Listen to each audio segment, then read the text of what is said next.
Platypus-affiliated society was founded in Chicago in 2006 and has since become an international organization with chapters across the world. Platypus organizes reading groups, public fora like this panel, research, journalism, all focused on problems and tasks inherited from the left historically, from the old left of the 20s and 30s to the new left of the 60s and 70s, and the post-political left of the 80s and 90s, ultimately for the possibility of emancipatory politics today. So at our chapter here at BC, we host reading groups every Monday at 7:30. We changed our room, so now we're room 394 in this building. If you leave the elevator, it's right on the left, the glass fishbowl. So we have flyers at our table outside. I know some of you came in through the back, but in the front there's event flyers. And if you'd like more information on your way out, you can grab some of those. We also host coffee breaks every Friday at 3 at the cafe right outside, where we discuss current events on the left and recent issues of the Platypus Review, our monthly publication that's open for submission. So to stay notified of our ongoing events and activities like this panel, you can find us online. So if you look at the event flyer today, on the back we have the Platypus Affiliated Society homepage, the Boston page, and the chapter here on Facebook.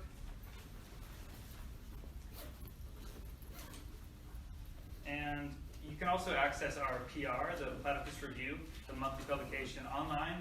And we also have a bunch of physical copies here.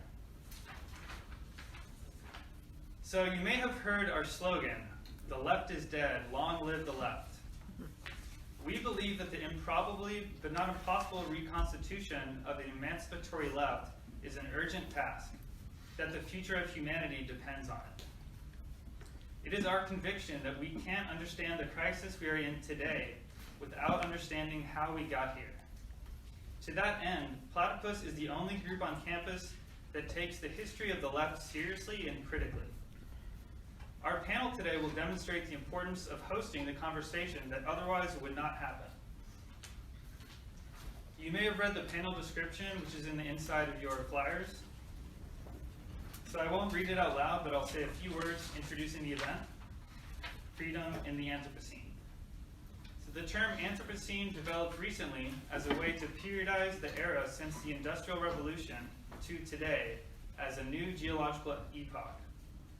The idea of the Anthropocene is meant to capture a change in the history of the planet, that for the first time in history, the Earth's course will be determined by the question of what humanity will become. For Enlightenment thinkers, the idea of humanity being the driver of planetary history was viewed as a great accomplishment. But recently, it's come to be associated with potential demise on Earth. So today, it seems like the idea of freedom has not survived the collapse of Marxist politics in the 20th century. We live in a world in which the fate of ecological systems seems foreclosed. For many, degradation of the environment appears as a given feature of modern society, something which can only be resisted or despaired, but not transformed. This panel will consider the issues of history and freedom, and thus capitalism and the left, and their relation to our present inability to render environmental threats visible and comprehensible, society's capacity to overcome them freely, therefore.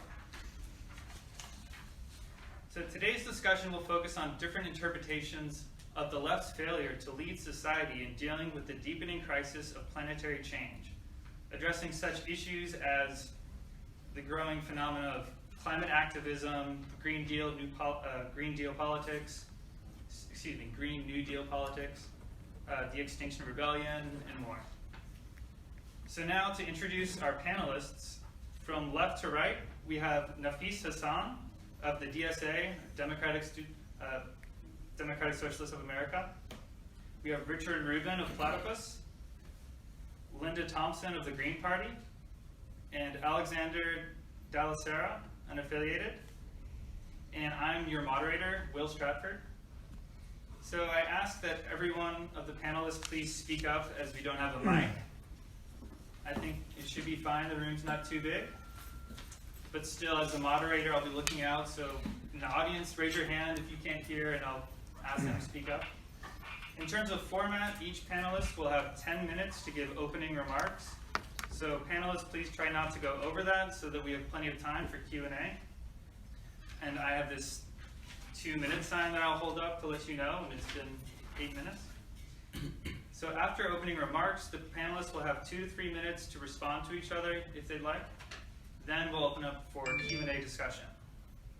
So with that, let's give a round of applause to our panelists and begin.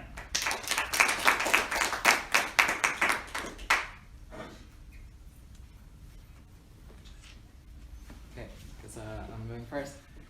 Thank you all for having me here and for the invitation.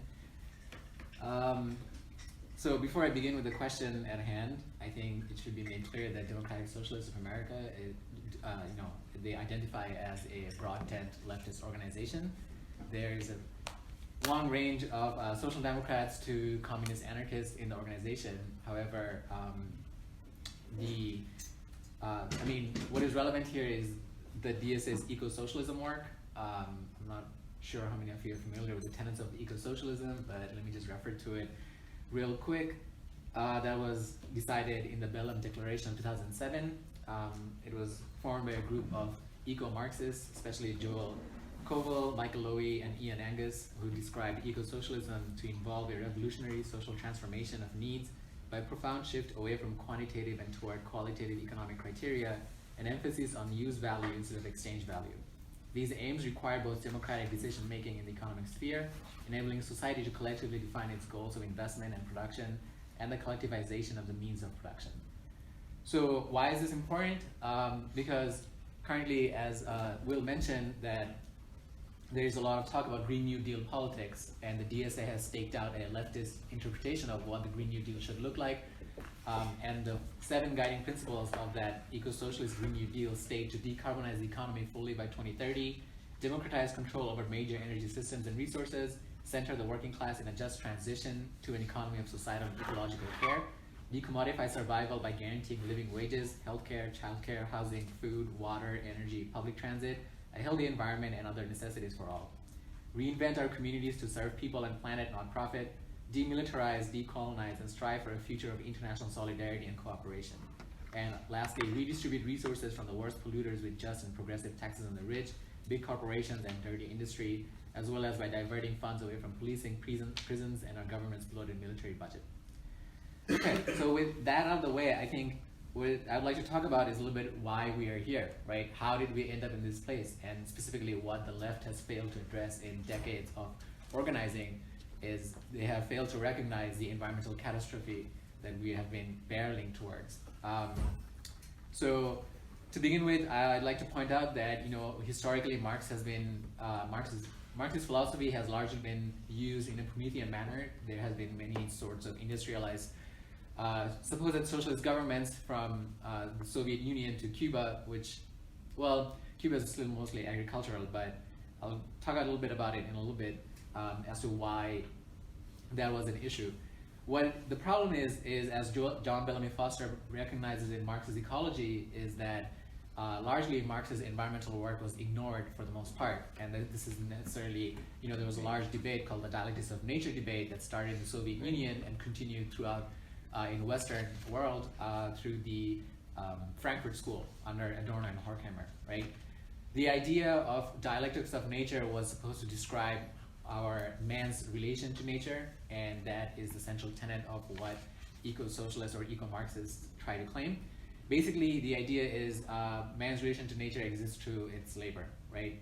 And then Engels decided to codify that by turning on Hegel's 3 laws of dialectics by describing Engels' Dialectics of Nature as the 3 laws.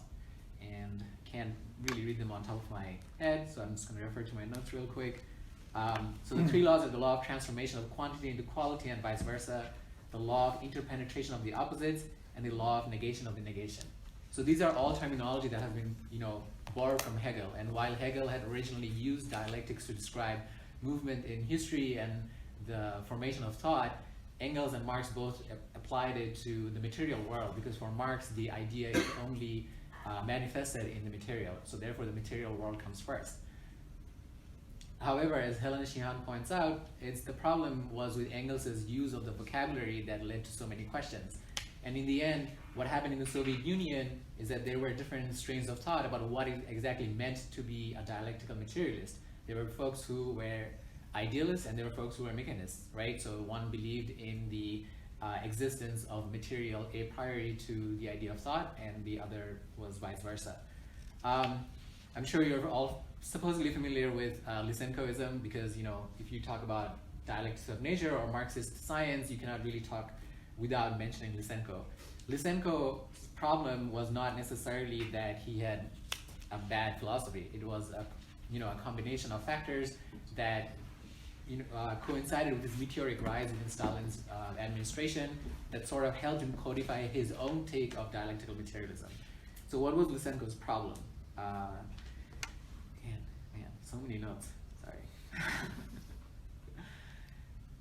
Okay. Yeah, so Lysenko proposed a theory of heredity that ignored the existence of genes. For some of you who are biologists here like me, then you might understand why that is problematic. But essentially, at that time, genes was not considered to be, it was not really, given a name. It was Mendelian inheritance was considered to be true, but there was no name given to the unit of inheritance. But he did agree to... Epigenesis, wasn't it? Epigenetics. I think it was, you can say that Lysenko's idea was retrofitted into epigenetics, but there is a lot of issues with that, because his idea did not really, if you really look at what epigenetics is now, it's very different from what Lysenko had proposed and put into practice in the agricultural areas. Anyway, so to go back to what I was saying is that he did acknowledge the existence of chromosomes and posited that heredity was based solely on the interaction between environment and the organism. And therefore, intentional changes to the environment can direct organismal growth. And this is very key to understand, because here what's happening is that Lysenko is proposing that the organism is essentially can be changed by the environment. And that is a violation of the dialectical law, which poses the organism and the environment to co-dictate each other's development. So at this point, Lysenko is essentially proposing that the organism is a passive recipient of the environmental changes without actively, and the organism doesn't actively determine its own environment. So why am I saying all of this? It is essentially because, when the Frankfurt School of Western Marxism encountered what was the orthodox Marxism by Stalin's government, it was, they rejected this idea that dialectical materialism can be applied to the natural world. What about, as Schmidt wrote, the concept of nature cannot be separated in either philosophy or natural sciences from the degree of power exercised by social practice over nature at any given time. And he argued that later Marx, and this is a little important because earlier Marx had a lot of flowery language about how man cannot survive without nature. However, later Marx did turn out to be a little bit more techno-optimistic or technocratic, however you want to put it. Marx had concluded that man will never transcend their antagonistic relationship with the environment. So why is this important? It's important because leftist governments or leftist ideology has still working on the idea that in order for development to happen, we still need to go through industrialization or rely on natural resources through a way that is extractivist in nature. And this is the barrier that we have not been able to overcome. There are pockets, there are other trends. For example, Mario Bookchin would argue against this, obviously, but I'm not very well read on Bookchin's idea, except that I do like the Bourgeois revolution that's going on. And more recently, in 2017, there's a paper by, I think, a Norwegian philosopher who, his name is Carl Kassegård, and he said, while nature must remain a realm of necessity, it does not mean that human beings' relation to nature must be one of perennial antagonism or domination. So my training is as a biologist. I'm a developmental biologist by profession. And the reason why I'm saying that is because there is a whole separate thought of ideas in biology which has shown that organism and the environment exist in relation to each other. And it's verifiable by research, it's verified by different levels of biological organization. To give you some examples, for during fertilization, which is like the, a lot of people would say that's the premise of life. A lot of Catholics would also say that. Sorry, I mean, also very religious people. But essentially what's happening there is the fusion of two cells. So essentially it is harkening back to Engels' law of dialectics, is the interpenetration of the opposites, right? And then if you think about how life grows, bacterial growth or any sort of eukaryotic or prokaryotic growth, that obeys the law of negation of the negation, which is essentially life will continue to grow till it meets its constraints.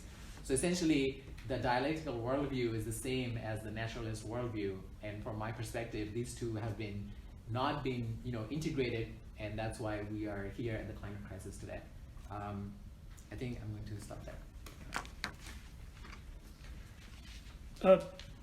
The subject I'd like to address today is not a scientific one, nor even directly a political one. It is an attempt to analyze fears, both rational and irrational, and to diagnose the obscured object of our anxiety. What I want to talk about is the social imagination of catastrophe.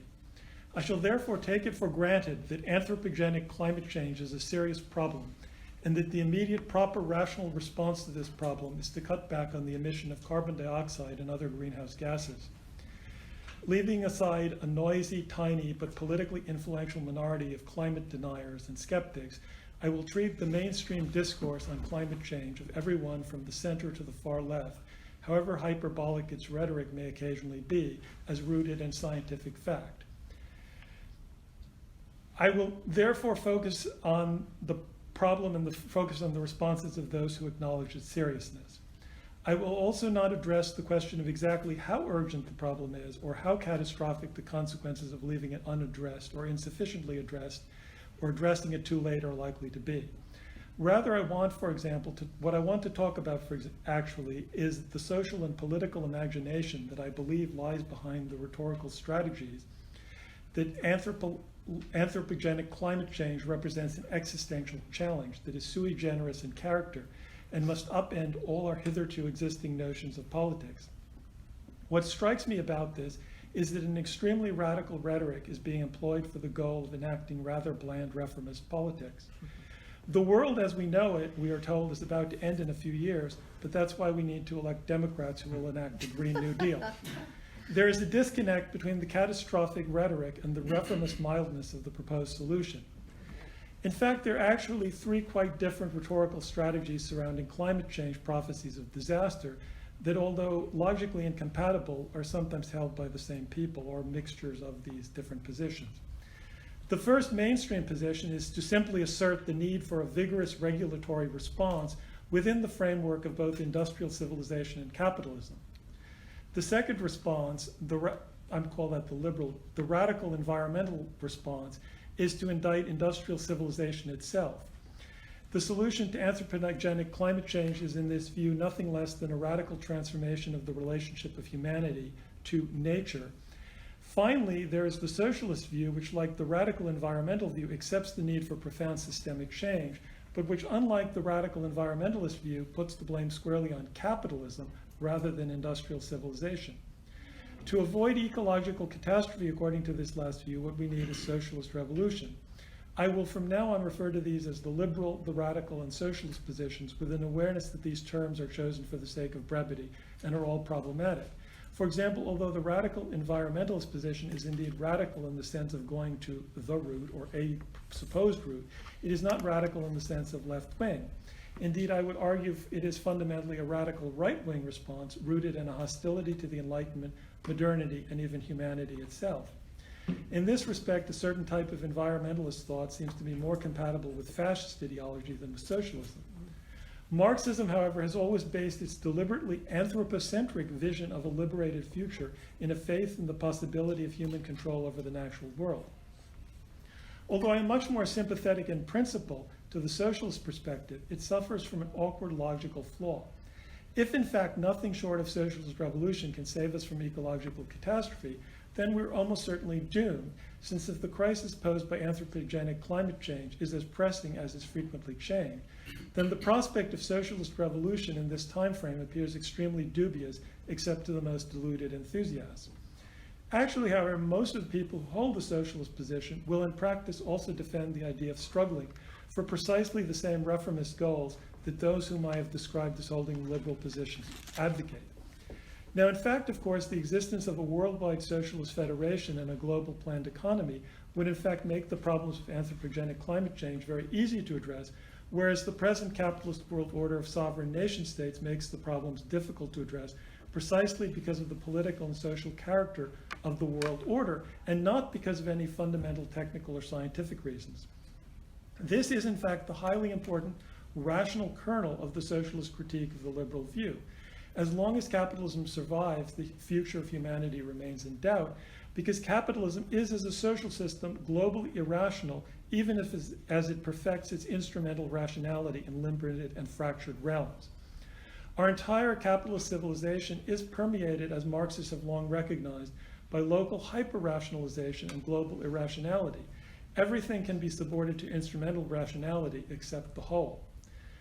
So far, true enough, but there's also a problem with the socialist case against reformism in that it overstates the inability of capitalism to modify itself. Although fundamentally correct at the deep structural level and as a long-term perspective, it underestimates the flexibility of both capitalism and the bourgeoisie in the short and medium term. It is simply untrue that capitalism is necessarily, as a social system, dependent on fossil fuels. A global capitalism based on nuclear or even solar energy is entirely conceivable. This is the actual point of the Green New Deal, I believe. Not socialism, but an improved capitalism is envisaged. Furthermore, environmental reforms under capitalism do work sometimes. The Cuyahoga River, which caught fire in the 70s, and the Great Lakes today are much cleaner than they were in the 1970s. All of this has happened strictly within the framework of capitalism. It is true that capitalists can make profits by coal-fired power plants, but it's also true that they can make profits by making zero-emission electric vehicles or solar panels. So what then of the framework that I've dubbed liberal? The first point I would make is that this is the only one of the three perspectives that I have outlined that I believe has any traction in the real world. Although many people will criticize either industrial society or capitalism, there is no actual threat to either posed by this rhetoric. Opposition to industrial civilization is, as Trotsky once said, of a quite different political movement, a utopia and a reactionary one at that. The entire possibility of freedom in the Anthropocene is dependent on industrial civilization, I would argue. The opposition to capitalism is also devoid of political significance in today's world, where, despite widespread discontent with capitalism, revolutionary socialism is a position held only by a tiny, disorganized minority. In this respect, the liberal reformist position might seem to be both the most realistic and the most honest. Why then do so many people tend to doubt it? One answer is the cynical one that nowadays people feel the need for a radical rhetoric to push forward even the most banal liberalism. Hence, even mainstream Democrats nowadays talk about climate change as an existential threat. I believe that there is a deeper answer, however. Intuitively, the sense that climate change is an existential crisis is tied to the sense that capitalism itself is unstable and a threat to the survival of humanity. This view, which I consider fundamentally correct, is, however, mediated by two problems. The first is that industrial society is often conflated with capitalism, and a problem of the relationship of human beings to other human beings and the organization of society is thus misunderstood as one of human beings to an hypostasized nature. This leads to the radical environmentalist perspective, which is deeply anti-human. The second problem is that the alternative socialist critique, while correctly diagnosing the problem not as one of industrial society, but rather of capitalism, fails to address the historical crisis of socialist politics in the 20th century. Indeed, I would argue that the apocalyptic sense of a humanity out of balance with a natural world threatening its own survival as a species is itself a symptom of the failure of Marxism in the 20th century, in particular an impressionistic response to the deplorable environmental record of many 20th century Stalinist regimes, which suggests to many people that Marxism is itself simply another product of the mentality of industrial civilization, an ideology for the 19th century and not the 21st, differing from capitalism only at the level of distribution. Marxism, this criticism goes, attacks the exploitation of human beings by other human beings, but a deeper critique of the exploitation of nature by humans is needed. Hence, there is a somewhat defensive response by socialists to attack the preface eco as an eco-socialism or an exaggerated claims for the environmental consciousness of Marx via exegesis of obscure passages, etc. The real problem, however, is that the historical optimism of Marxism has been obscured by the profound political defeats of the last century, and with it the vision of a free humanity using its scientific knowledge to rationally mold the material world as much as possible to human needs has come to seem a naive and hubristic delusion. Until that original socialist vision, a vision of ultimate human freedom, can be recovered by millions of people as a felt actual possibility, The truth of the socialist perspective will remain a dead letter and seem intuitively less plausible to most people than either the liberal critique, which seems simply realistic in taking for granted the permanence and immutability of capitalism, or the radical environmentalist critique, which in its romanticism seems to understand the problem as one of a deeper spiritual malaise, a view which, while reactionary in its diagnosis by pointing to our relationship to nature rather than our relationship to capitalism, nevertheless contains a profound truth, as indeed does much reactionary thought. Finally, the Pollyannish notion that the environmental crisis could be the catalyst for a renewed awareness of the need for socialism strikes me as deeply flawed. Indeed, insofar as the worst predictions of the consequences of climate change come true, massive refugee crises, for example, the probable political outcome seems to me a strengthening of the right, not the left. So what are we left with? The first point is that we must hope that the bourgeoisie is collectively rational. We should not wish for catastrophe as a catalyst for a hope for transformation of the world. If catastrophe comes, the left will almost certainly perish too. The second point is that catastrophe probably will come eventually in one form or another. One of the dangers of a certain alarmism is that by exaggerating the immediacy of catastrophe, it can numb people into a forgetfulness of the long-term threat. If catastrophe does come, however, it will do so not because the bourgeoisie are evil or crazy, but because ultimately the bourgeoisie is as little in control of capitalism as everyone else. The history of the world in the 20th century suggests that humanity has paid a terrible price for its delay in abolishing capitalism. A failure to do so in the 20th century might indeed lead to the death of our species. Some of us will be old enough to remember when the doomsday scenario to be feared was not global warming, but rather nuclear winter, a blocking of the sun's light by the debris sent into the atmosphere by nuclear war, rather than by a trapping of warmth by greenhouse gases. Like the threat posed by greenhouse gases, nuclear weapons are an uncomfortable reminder that scientific and technological development, detached from a rational society based on the satisfaction of human needs, is a profound threat to civilization and even humanity itself. Although the fear of nuclear war has receded since the West's bloodless victory in the Cold War a generation ago, the actual threat of the use of nuclear weapons, so far used only twice to intentionally kill human beings some 3/4 of a century ago, may be greater now than ever before. Although global warming has displaced it as the catastrophic anxiety du jour, I, for one, remain more frightened by nuclear weapons, and I fear that this decade of the 2020s may once again see their use. I strongly hope that I'm wrong about that. I recently heard Daniel Ellsberg speak, and he argued that this avoidance of nuclear catastrophe so far was simply the result of dumb luck, and of course the residual rationality of military and civilian leaders in both the United States and the Soviet Union. I wish, of course, that I could argue that on the contrary, it was the result of a powerful peace movement. This is the sort of moral lesson that the left likes. We survived, we could say, because people protested against nuclear madness by marching in the streets. Except, of course, that this moral lesson is manifestly untrue. Similarly, I believe massive climate marches, campaigns to persuade universities to divest from fossil fuel industries, and changes of personal behavior that appeal to a moralistic lifestyleism, like not flying, etc., are all unlikely to have any significant effects on either the political or the actual climate. There is furthermore a political danger, I'm almost finished, in taking one symptom of the general crisis and treating it as an existential and sui generis.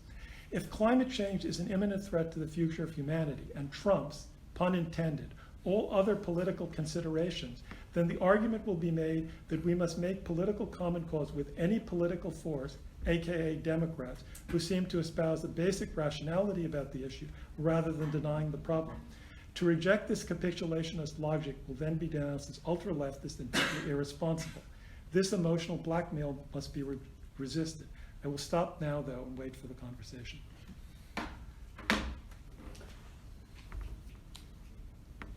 Okay, I guess I'm on. Hi, everybody. It's good to see so many people here who are concerned with this existential threat that we face. You were talking about the history of the socialist movement. I'm kind of a living example of that. I joined the Young Socialist Alliance in 1960, and that was in Rhode Island School of Design. And then I... It was the SWP youth group? Yes, the youth group of the Socialist Workers' Party. I ran into a socialist. They convinced me that it was at the time of the Cuban Revolution. And I thought, Cuba's doing good things. Why are they attacking it? You know, it didn't It was like this, and that made me open up my mind to the world of possibilities of a different kind of world and system. So then I went to Baltimore. I was in the civil rights movement in Baltimore. I went to jail on the Eastern Shore of Maryland. That opened my eyes further to the sickness and toxicity of capitalism. And then after 1964, I had been in art school down there in Baltimore, graduated, and then moved up to Boston in 1964 when the stirrings of the anti-war movement were starting. And what happened here was an explosion, if you'll remember, if you know the history, that a massive anti-war movement grew up. I became the coordinator of the giant anti-war coalition of over 40 organizations, every single campus in the city, and we had a demonstration of 100,000 on the Boston Common. So I am not pessimistic because I know, having lived through that period coming out of the 50s when I was in high school, that things can change overnight. And whereas things may look very bleak right now, it doesn't mean that it's going to stay that way. We don't know. You can't predict. An old socialist told me at one point, we can't predict what the working class is going to do.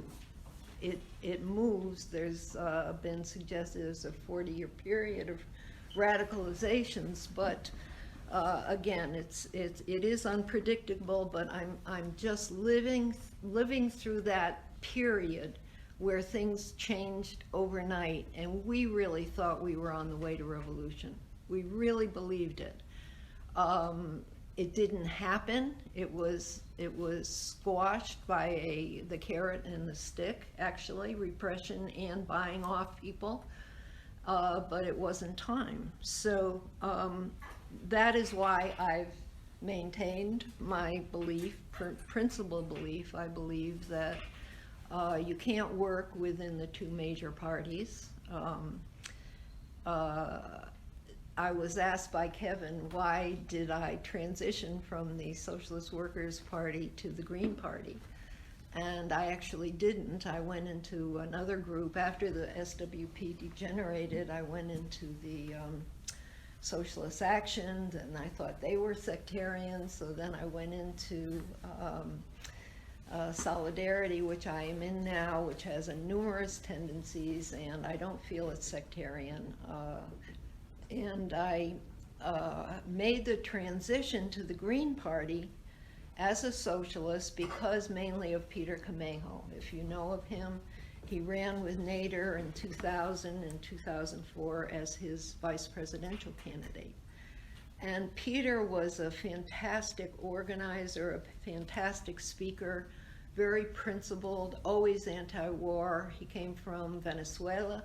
He was in touch with the Latin American Revolution. And he threw himself into the Green Party, and that had a big influence on me.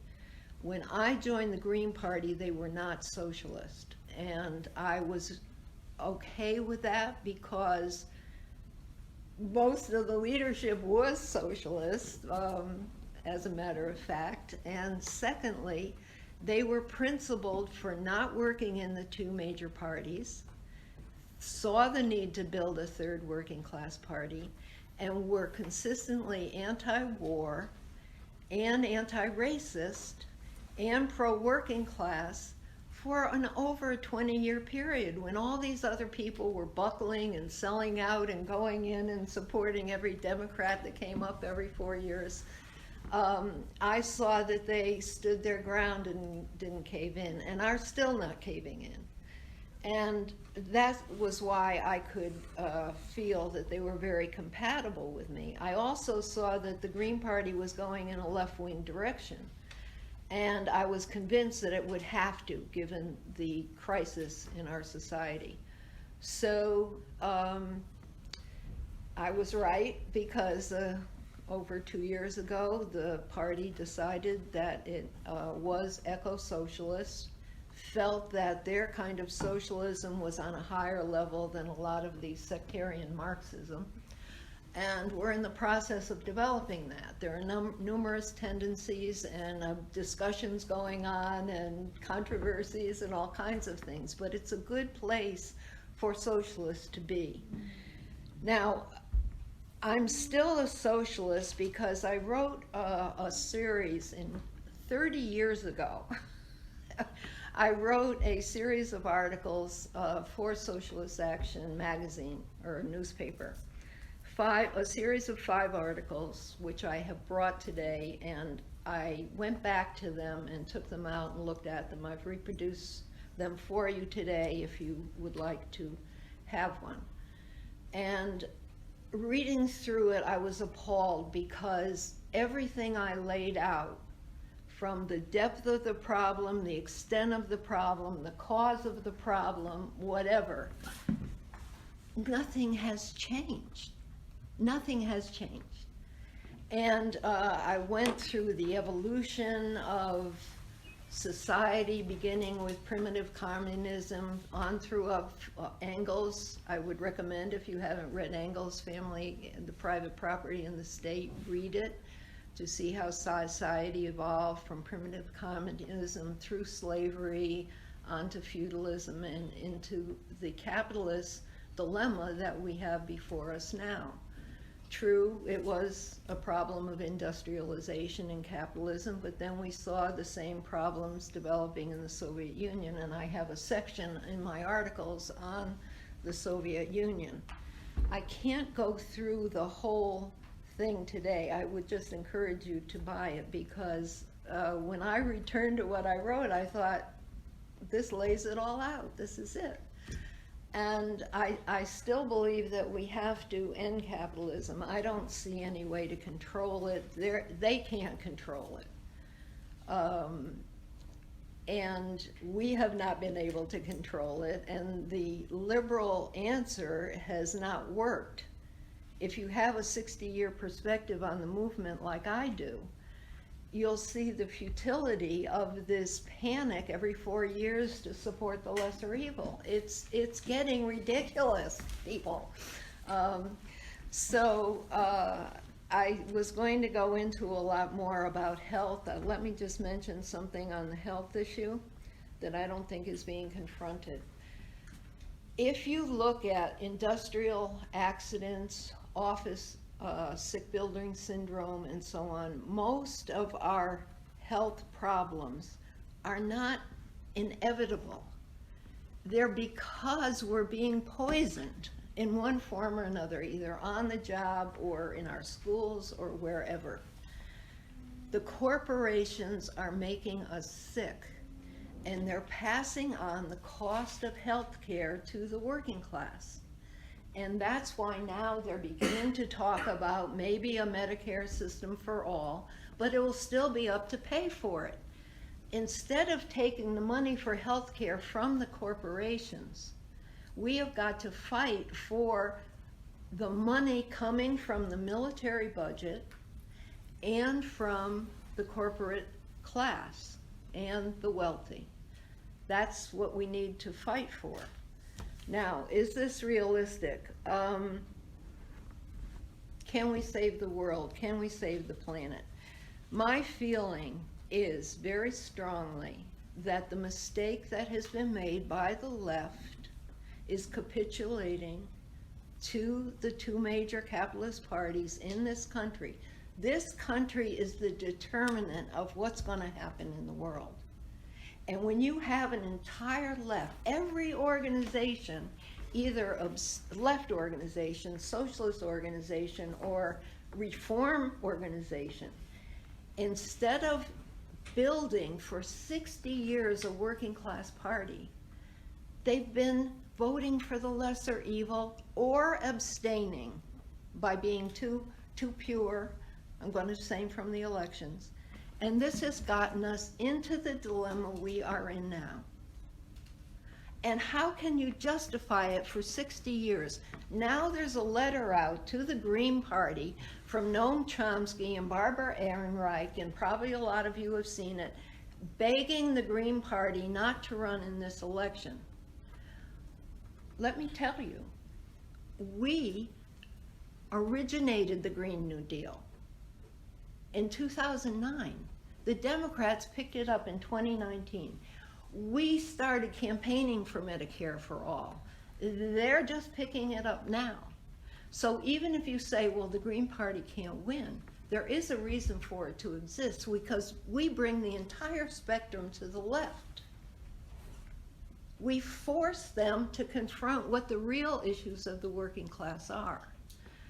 So I feel that if there was unity on the left, if all these little groups that are ineffectual right now could come together and build an alternative third party, and the Green Party has already laid all the groundwork. We have the ballot status. We're going for ballot status in 50 states. Every single 4 years, we've gone up on the number of states that we get official ballot status. That we could, the problem in this country is that we don't have a party. We have mass movement after mass movement. Every issue you can name, whether it's women's movement, the anti-racist movement, whatever movement it is, mass actions, women's march, march after march. And then what? Then we vote the same people back in. That is the definition of insanity, in my opinion. And you have to be optimistic when you look at the Green Party to say, is this going to be the vehicle? Well, it could be if you all join it and make it into what we need. That's the problem. The left has stood aside and criticized it. We don't need critics. We need builders. We need people who come in with ideas. We need people who are fighters. And I think that's the way out of the impasse that we are in. I have brought on the piano, there's a reading list I suggest for you. I suggest Peter Camejo's book, his autobiography, North Star. I suggest the history of the SWP, what happened to it. It degenerated. There's 2 volumes written by Barry Shepard which explain why it went awry. And a lot of it was disruption. We have to deal with the most powerful government on the planet. And they have a whole Homeland Security that's busy. What are they doing? You know, we have to take that into consideration when we think these organizations fail, that there's a lot of opposition to what we're trying to do. So I think I will end there. There's a lot more to be said. But I'd like to, if you're interested in the Green Party and getting active, I have a mailing list up here that you can attend and sign up for so we can be in touch. And we're going to be trying to expand our activities and do a lot more than we've been doing. So I think, is my time up? Thanks. Okay, thank you. Hi.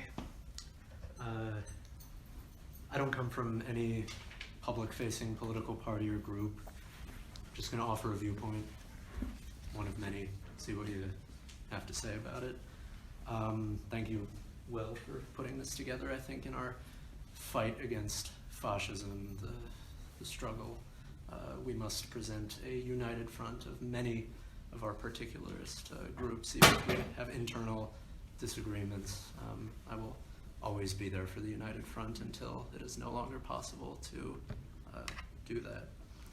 I was browsing the Platypus statement of purpose in advance of this panel, and many extraordinary things stood out to me in that moment. It was in the very first paragraph, I believe, and forgive me, Will and Richard, for paraphrasing, but one of the critical issues that Platypus has noted with its sort of question about, the left is dead, long live the left, is asking the question, how can we on the left right now, what right have we to dismiss the utopian thinkers of the past as naive, as inevitably falling into the confines of, autocracy or totalitarianism, What right have we to dismiss them entirely when we ourselves are so utterly directionless and disorganized and disunited,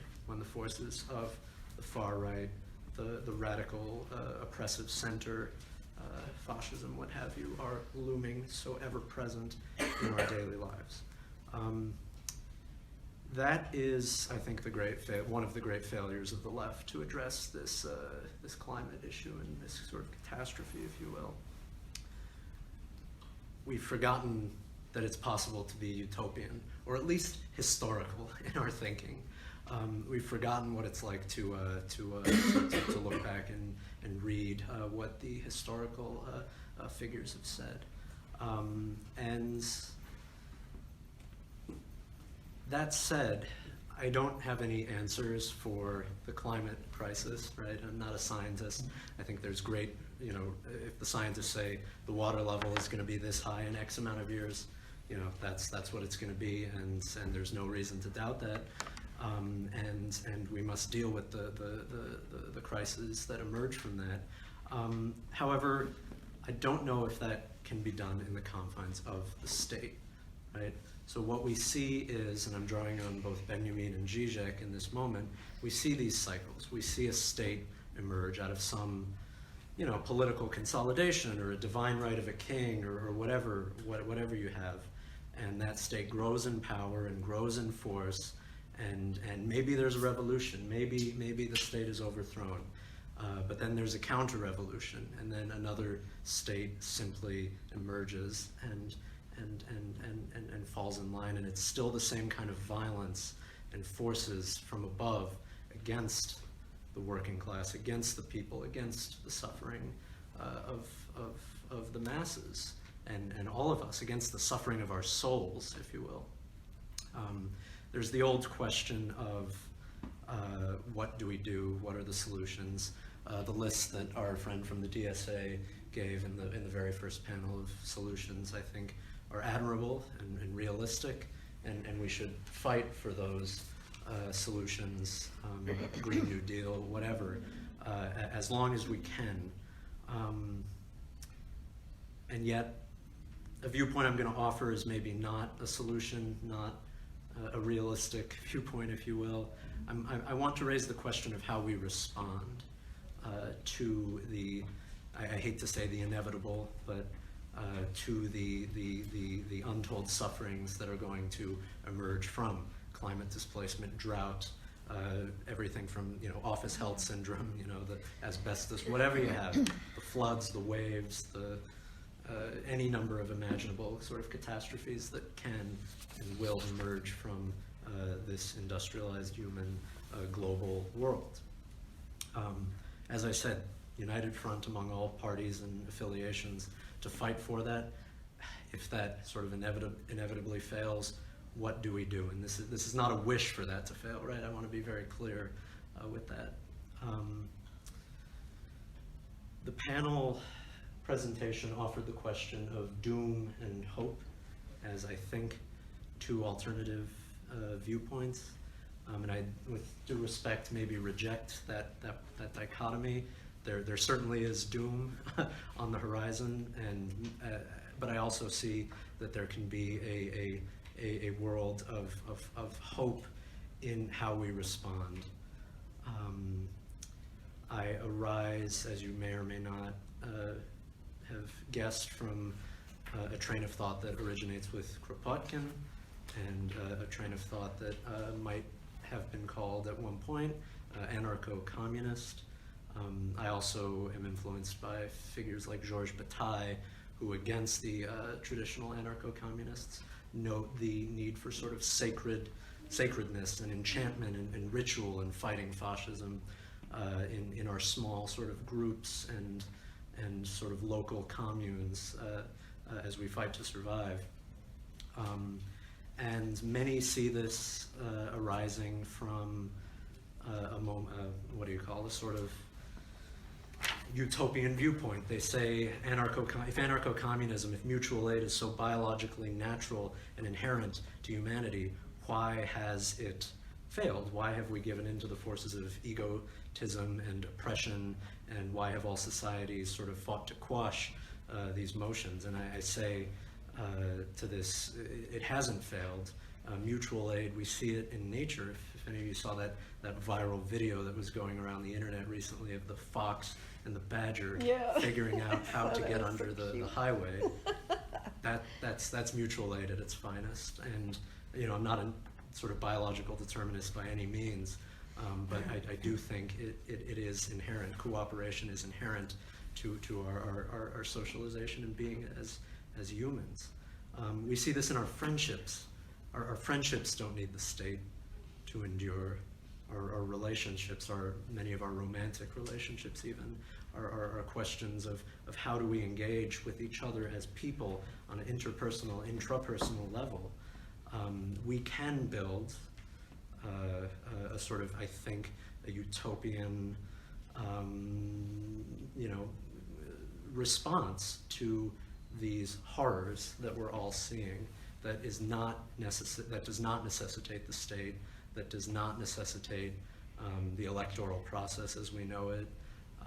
It's the old question of the resistance fighter, right? Who wants to join the resistance in World War II, but also has a very sick family member, and this fighter can't decide who to dedicate their energies towards, taking care of the sick family member or putting themselves entirely into the resistance. And what the fighter really wants to do is say to the family member, right, I'm going off to the resistance, and say to the members of the resistance, I'm going off to take care of the family member, and instead, in that moment, sort of retreats into the bounds of self-study and learning and the facilitating and questioning and building the relationships and societal structures that this person might want, wherein they can take care of both the family member and be a part of the resistance. I'm more inclined to discussion than monologue at this point, and I do recognize that it's not a common view to hold, and I do want to just end by being very, very clear. I'm not advocating for a retreat from society. I'm not advocating for libertarian nonsense that's extraordinarily egotistic and selfish and individual, like the false notion of individualism. Rather, individualization via the collective effort in smaller, local, communal collectives coming together, grounded perhaps in a common ritual, grounded in a sacred notion that each group chooses to engage with on their own, and that's the response. And right now, I'm actually very much committed to joining in with the Green Party, the DSA, whoever else, in a united front to try to address the malevolent forces of the far right and the radical center that are seeking to hold us down and who are ultimately responsible for the climate crisis as it so exists today. So I really look forward to the discussion, and I think I'll turn it back to Will. Great, thank you. So just some notes I made myself for these brief responses. Nafis, you kind of brought up the science side that we didn't get to as much in the other perspectives, but I'm curious how that relates to the political, and if you could talk a little about that in your responses. Richard, you brought up this sort of division between radical rhetoric and reformist politics, and I'm curious how that disparity developed historically, or what's behind that. Linda, you talked about the Green Party as the solution, as the working class party, and I'm curious, I think there's a socialist question of, well, is the Green Party the socialist party that has historically been called for by various Marxists, or I guess responding to the skepticism of, maybe a third party, but is it the mass socialist party that may be necessary? And then Alexander, you brought up some more personal angles in terms of responses, the soul, friendship, utopia, and I'm curious how that relates to politics in a sort of, in how utopia explicitly doesn't have to be an anti-political, but how it can be a political concept. So if each of you 2 or 3 minute response to some of these publications, and also just to what you heard from your fellow panelists. Sure, yeah. So I actually liked, if I can just say that I liked what Alexander had to say, that it's not, it doesn't have to be a dichotomy of doom and hope. I think there's a phrase that's usually attributed to Gramsci that says, pessimism of the intellect and optimism of the will. And I'm a firm believer in that. The reason why I brought up science is because what are the solutions to the climate crisis that are being, proposed right now? Like, what can we do? How do we cut emissions? Is there anything, like, for example, geoengineering is a very lucrative solution that are being forwarded by technocrats and some eco-modernists who are, I'm not sure if you're familiar with fully automated luxury communism that began as a meme and now is a movement. It's also a book. But there are folks on the left who would agree, argue for a modernist or a utopian future that is based on technology, right? And even why, how we got here isn't, explanations are derived from scientific research. But the main narrative in science in the last, 6 decades has been one of, political sterility. Science in the United States is completely removed from any sort of political affiliation. If you go to an academic department, a scientific one, if you have political biases, you are told that that is not relevant because, science is apolitical. Even in the liberal or even the radical environmentalist movement will tell you that science is apolitical. Science is all about rationality. But under the guise of rationality, what has been advanced is a neoliberal program. Essentially, all modern science is a product of capitalism. If you read Richard Levins and Richard Lowenstein, they wrote a book called The Dialectical Biologists, in which they completely describe the commoditization of science, where scientific research through increased private and public partnerships has been accosted by the capitalist program, right? So I think this is why it's important to recognize where the left missed out on scientific advances. Why is there no leftist science? Why is there no Marxist science? Beyond just like mistakes made by the central, right? Because that was just one instance. Okay, the other thing to notice is that, on the left right now, there are trains of thoughts that come back to the idea of what does it mean to have a good living, right? Like, for example, ideas of degrowth or ideas borrowed from indigenous thought and practice.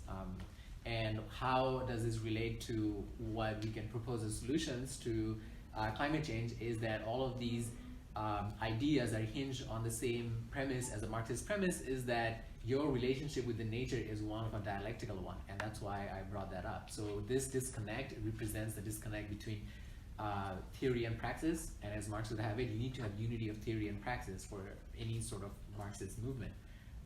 So that's essentially how I see the science and the political to be tied together.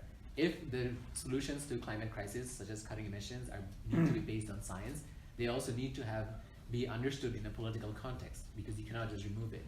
Another example I'd give is that, for example, if you are talking about deploying solar, there is a big discrepancy about who can actually deploy solar on their rooftops. And you can see that thanks to all the racist policies in the United States, people of color have disproportionately lower solar deployment within the same income range. So it's not necessarily only a matter of class, it's also a matter of race here.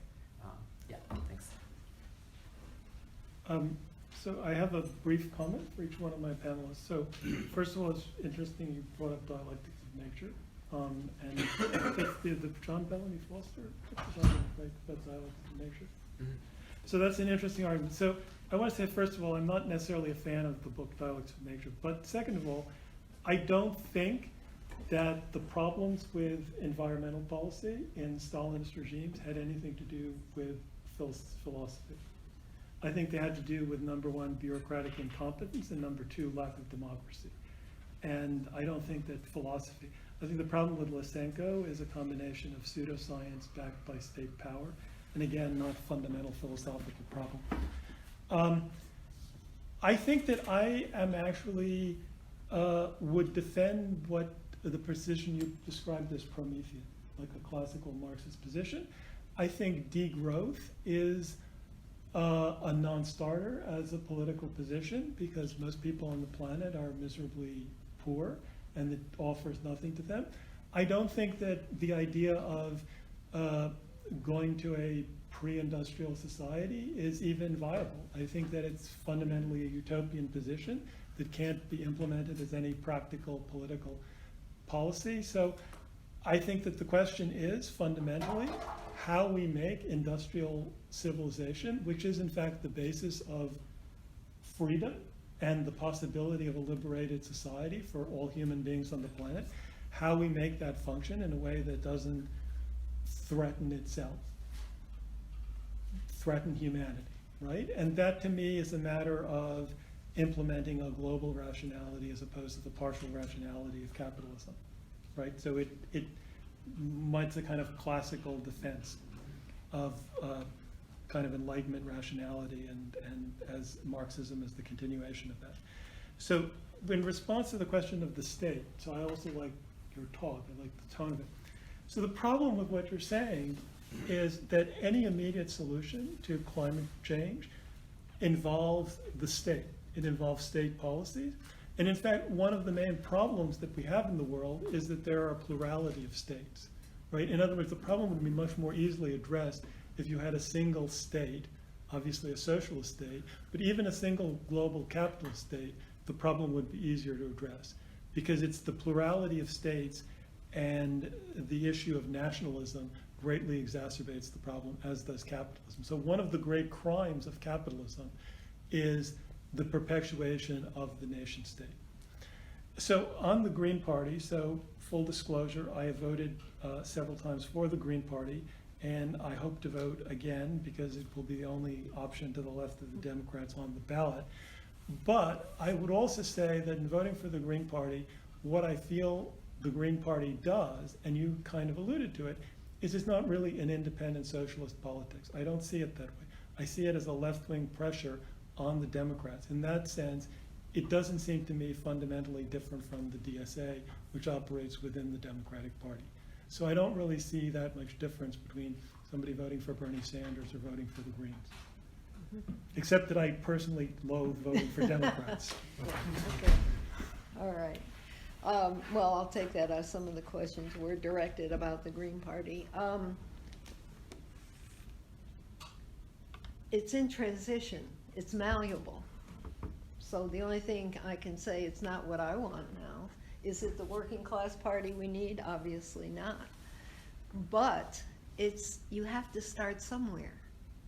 And when you it's very hard to learn how to get ballot status and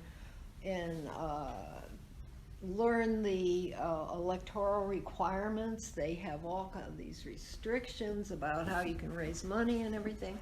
Well, you know, they've been doing that for 20 years. So it's just they're waiting to be used by the left, is my opinion. That's the way I look at it. I'm not happy with everything about it, but you know, it just is standing outside of the only alternative we have in the electoral arena and criticizing it is counterproductive, folks. You know, it's better to get in there and make it better. And it does have a number of tendencies, and the debate is ongoing. You know, your ideas would be welcome, both of you. I'm also in DSA. I'm in Solidarity. I try to work with all the groups. So I'm in Metro West DSA, and we're having, we have to take up the spoiler argument. Is the Green Party a spoiler? We're having a workshop in Metro West presented by the Green Party that will deal with that issue. And it's very enlightening, trust me, because a lot of people get stampeded into voting for the two major parties because of that issue. Now, if we want to take a look at Marxism and its failure, to me, a large part of that failure that Trotskyist analysis never took into account was the fact that it didn't abolish patriarchy. The main problem in the world today, in my opinion, is not only capitalism, but it's capitalist patriarchy. Every time there's been a revolutionary movement, whether it was Nicaragua or the Soviet Union or whatever, they never abolished patriarchy. You can look at North Korea, look at China, look at their patriarchies. And that has got to be abolished. The origin of the state and patriarchy were simultaneous. I don't think there's a problem with a plethora of states. The problem is imperialism and the domination of the globe by the United States and the other imperialist powers. And whereas there was a tremendous colonial revolution at one point, now it's all neo-colonialism. They're so smart. It seems like they're always a step ahead of us. And that's why we need a collective of the best brains, which I love this discussion. Let's get together collectively and solve these problems. Now, I know it looks bad right now, but as I said, when you see things change overnight. Now, I just want to, I think geoengineering engineering is already proceeding. I think they're keeping all this stuff secret. We don't know what's the space program. Oh my God, we don't know what's going on with that. I believe that they're very seriously considering and probably already implementing geoengineering. I think the problem with the Soviet Union was all tied in with patriarchy is that it became undialectical. They stopped seeing things in its whole relationship in the globe, and that was because they believed in socialism in one country. You can't have socialism in one country. It has to be a global system. So I think that any eco-socialist or any environmentalist has to be for socialism, because what it's advocating is a planned economy. And the chaos that's been created that we face today is because it is planned for profit, not for human needs. So I'll just end on that. Thank you.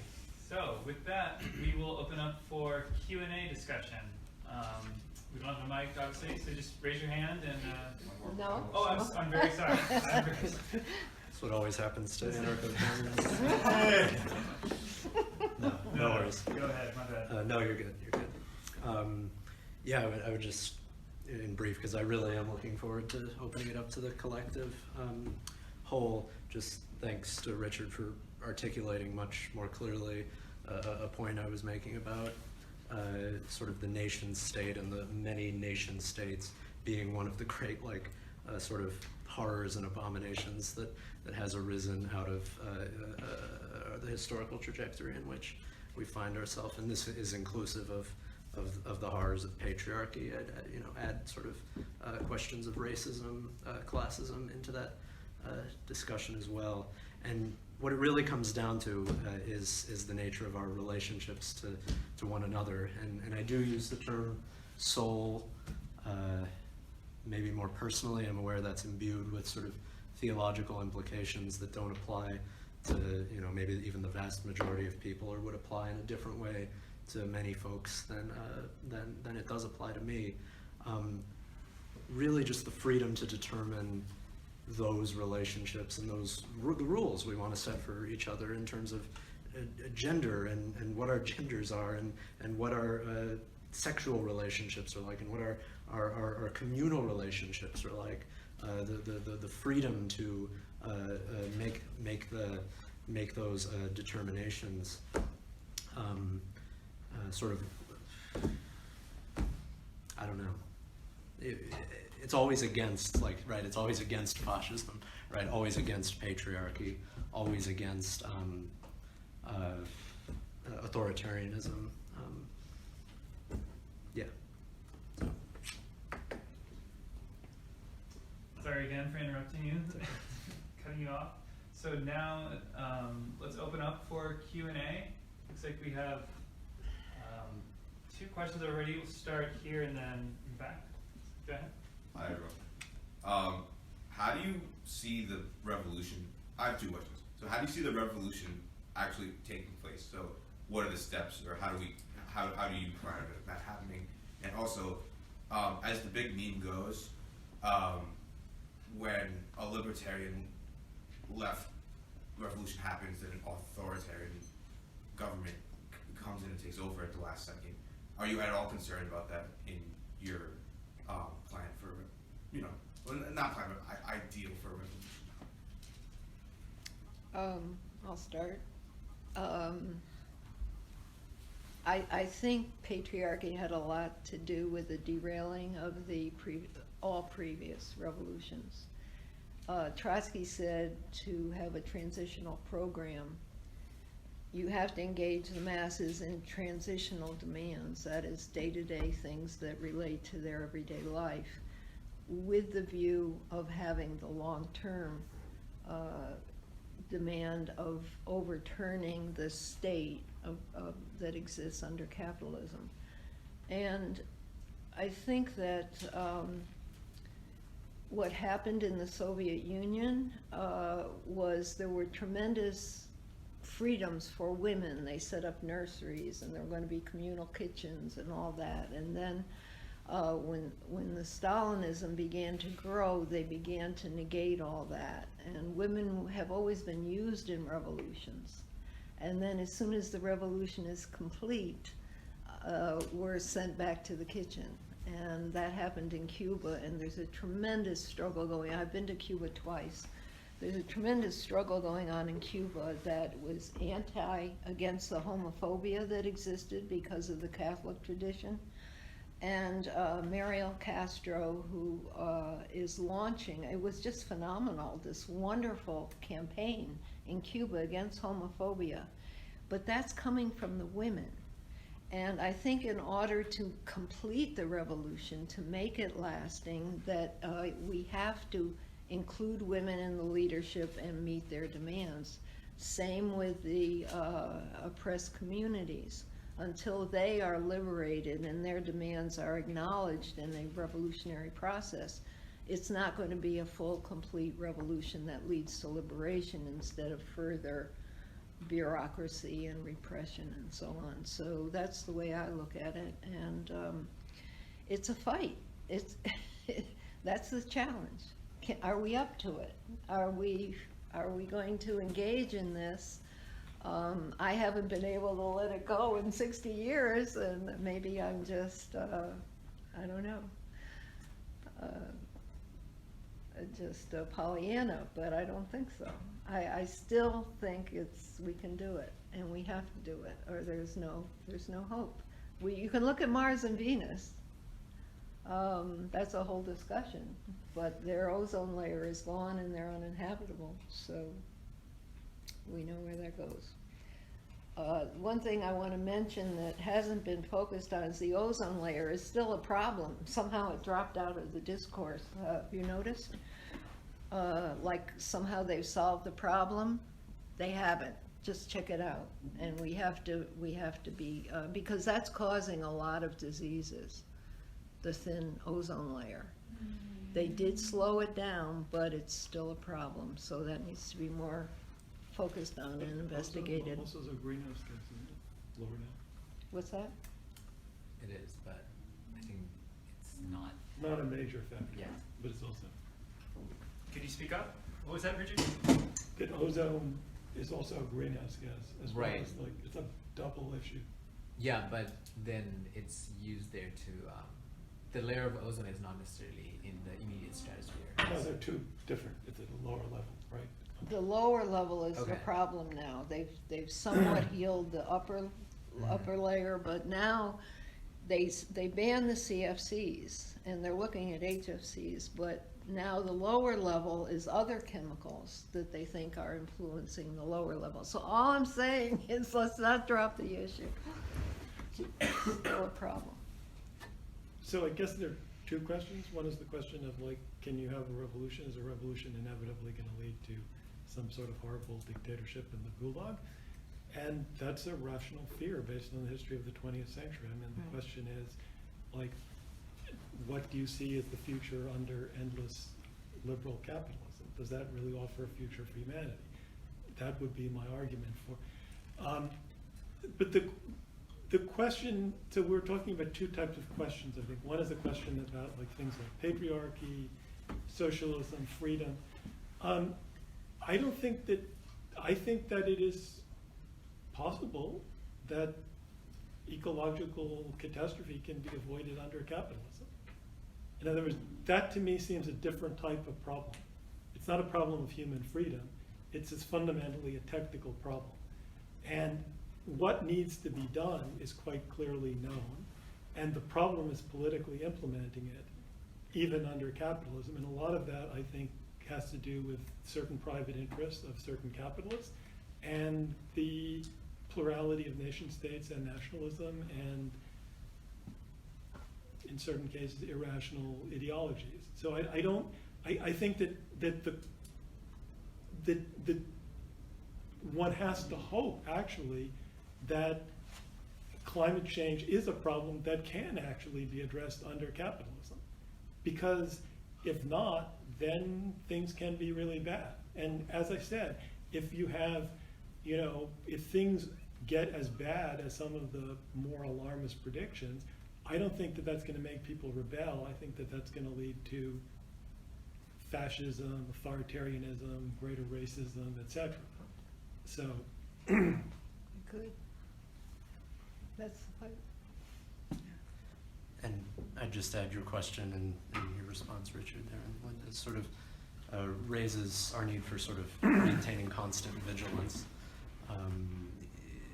at all times, and it's against these grand forces, fascism, racism, right? These horrifying things that trickle down into individual acts, but it's also things like fighting against the violence that two people can do to each other on the individual level, and right, maintaining vigilance against that. That's for fear of rambling off. I'd offer that it'd be one thing to snap the fingers Thanos style and have all the communes pop up in a loosely federated world of self-sustaining agriculture. Like, I know that's not going to happen, and we just have to maintain that constant vigilance against these forces as we work towards liberation.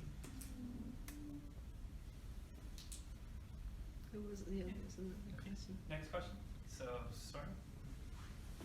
Thank you all for my name's Soren, and I'm a member of Platypus, and I wanted to pick up on Richard's categorization, or sort of tripartite distinction of non-climate deniers. So, correct me if I'm wrong, you identified more or less, I think, what you call a liberal position, which is more or less a sort of a reformist. The mainstream position. Sure. And then the radical position, which sees the problem as industrial society, and the socialist position, which sees the problem as capitalist society. And I was originally thinking that I would ask you a question about, given that framework, what would you say about Trump's policies and/or rhetoric vis-a-vis the environment? But I think there's a different question that's more interesting to ask, and that is to put that tripartite distinction that Richard articulated to the rest of the panel, and perhaps actually, Richard, back to yourself as well, which is to say, do you recognize yourself in either of those three categories? If not, why not? How so? How would you identify your own political outlook such that it doesn't fit into one of those three categories? If you would identify yourself in one of those three categories, but you nevertheless think that Richard's articulation of it was erroneous or in some fashion, how would you defend that position? And I'd just be curious to hear from each of the three other panelists. And again, as I say, ultimately, perhaps Richard yourself. If you fit into any of those three categories, if not, why not? If so, defend yourself against Richard's critiques of that position.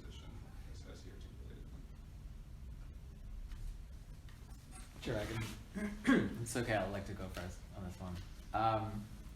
You know how Richard described the three. Actually, I like the this liberal and the radical categories are pretty straightforward. Is there a question or? Oh no, I would just next question. Oh, okay. Yeah, as far as the socialist categorization go, there's. I would like to say I do identify as an eco-socialist, more specifically an eco-Marxist, and the reason why I blabbered on about theory in the beginning is because I believe that there is a way to integrate, the theory and practice of dialectical materialism, which is essentially, my belief, is required for if we are to meet up to the challenges of the climate crisis and associated rising inequality and fascism.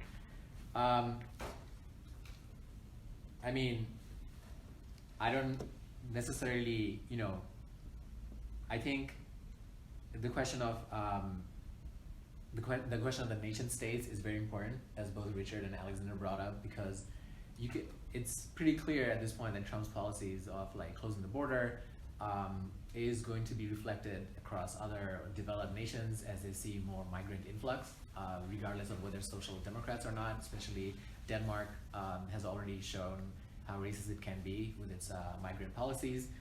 But also, like, I don't quite, actually, I guess, like, my question to Richard is that why is there a fallacy in the socialist categorization? Like, why is the socialist category not rising to meet up the challenge of the climate crisis, according to you?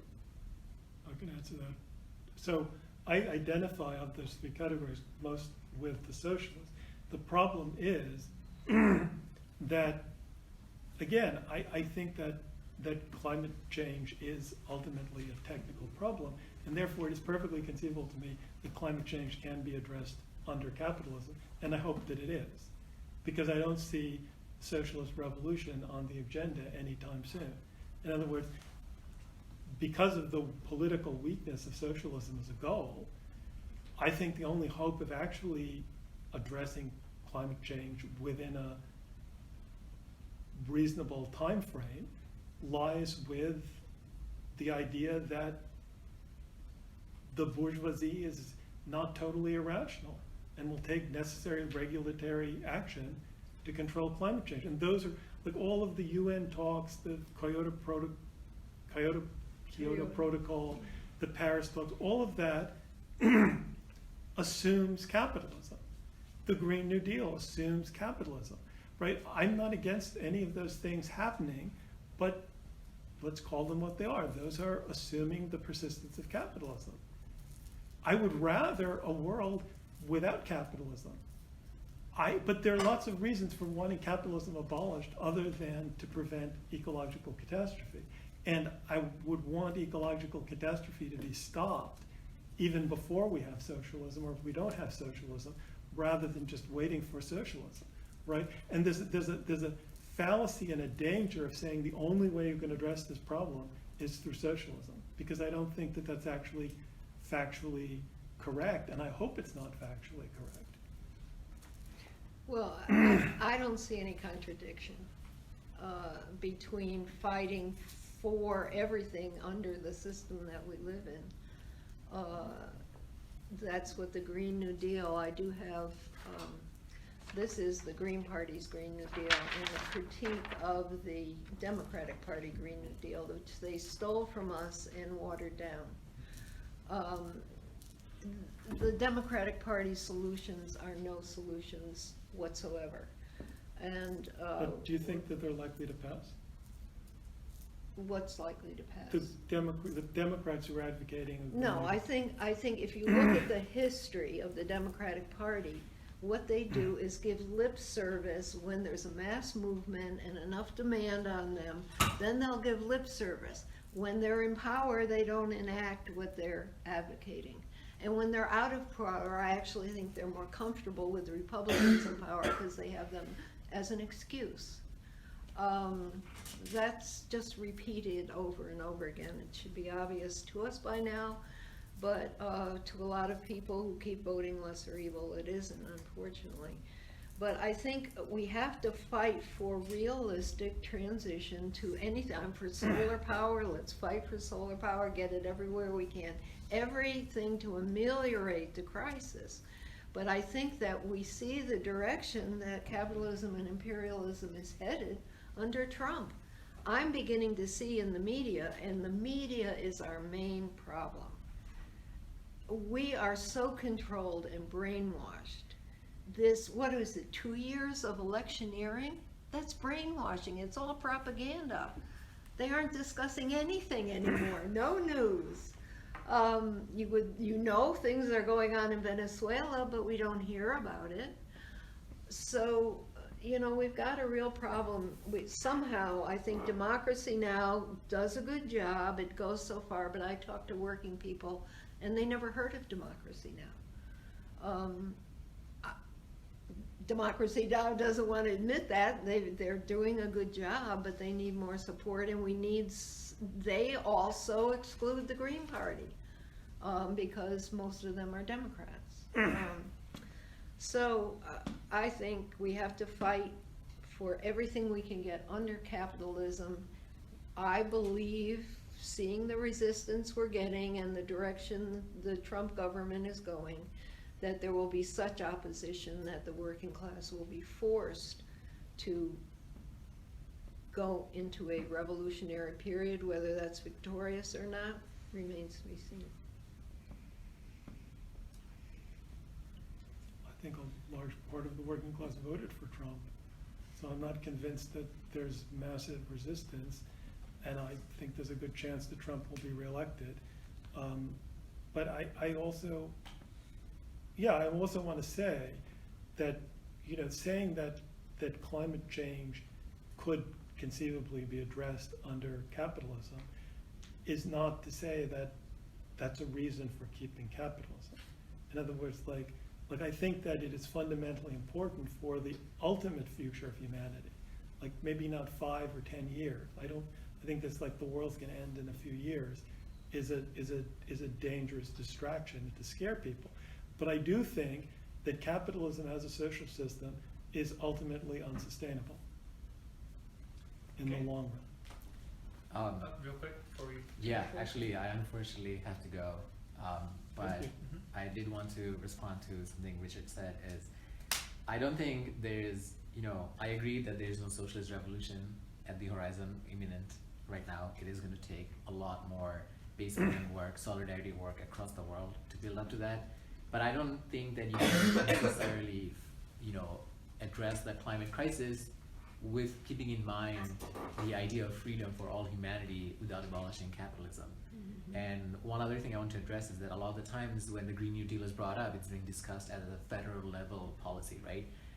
And that's not necessarily true, because as we are waiting, and you know, this is probably one of the bourgeois regulatory solutions you're talking about, but it is still applicable at the city level, at the state level. Even, for example, one of the cornerstones of the DSA's Radical Green New Deal is to promote energy democracy campaigns across the chapters, and there's several chapters working on it.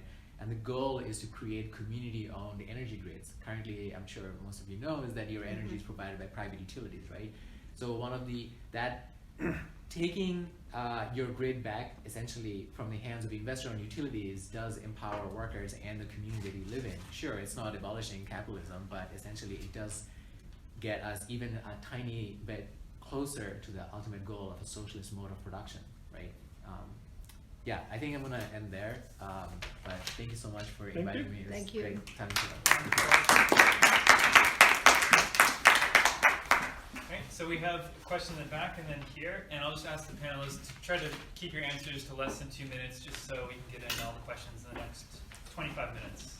Yeah, so a lot of the left, since, you know, around the time Linda got her footing on the left, feel that the sort of biggest problem with environmentalism is that, you know, human beings consume like way too much, and this seems to fit into a sort of schema that, you know, liberal democracy, the Enlightenment, etc. Maybe we ultimately regret those things, and so you won't and so you'll have these sort of like, oh, let's return to prima modernity, right? That might be a viable leftist sort of position. And where, you know, people were like far more, you know, under assault from nature than we are today. And so what is missing from that perspective is one of, say, freedom that was taken up in the sort of American French revolutions, and also the sort of socialist, sort of mass socialist parties at the outset of the 20th century. I was wondering if you guys could reflect on what accounts for this sort of shift that happens in the 20th century towards addressing these sort of concerns. Well, I think a lot of the skepticism had to do with the negative experience of Stalinism. And I think also that it's a phenomenon of the later 20th century, not the earlier and middle.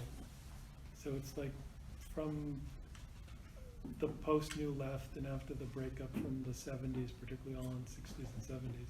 But I mean, in terms of like resources, again, the question is not absolute resources.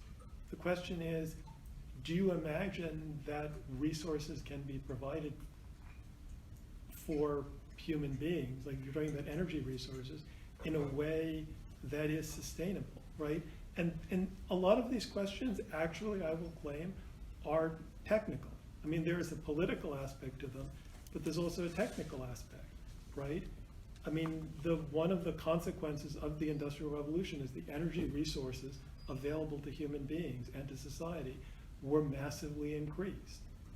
And that had, particularly through the burning of fossil fuels, has unintended consequences. But it's not necessarily a function of industrial civilization that it has to depend upon fossil fuels, or that fossil fuels, it is perfectly conceivable, even under capitalism, that you can have a capitalism dependent upon nuclear energy or solar energy. We didn't talk about the issue of nuclear energy here. And similarly with socialism, right?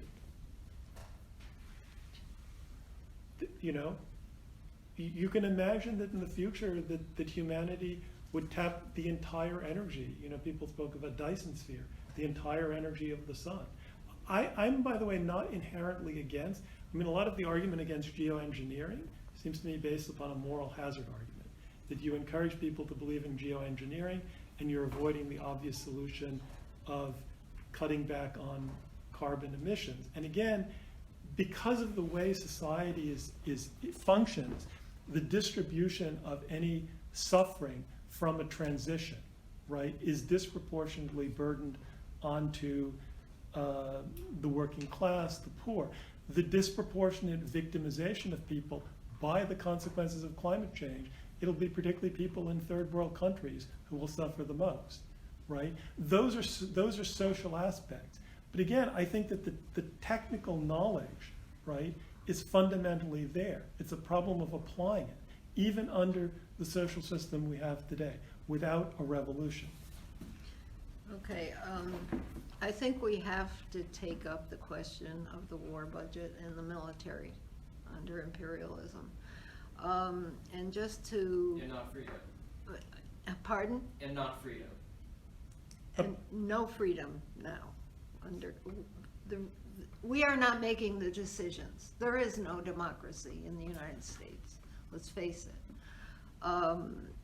The two-party system is, some people say it's broken. I don't say it's broken. I say it's working perfectly to keep the rich in power.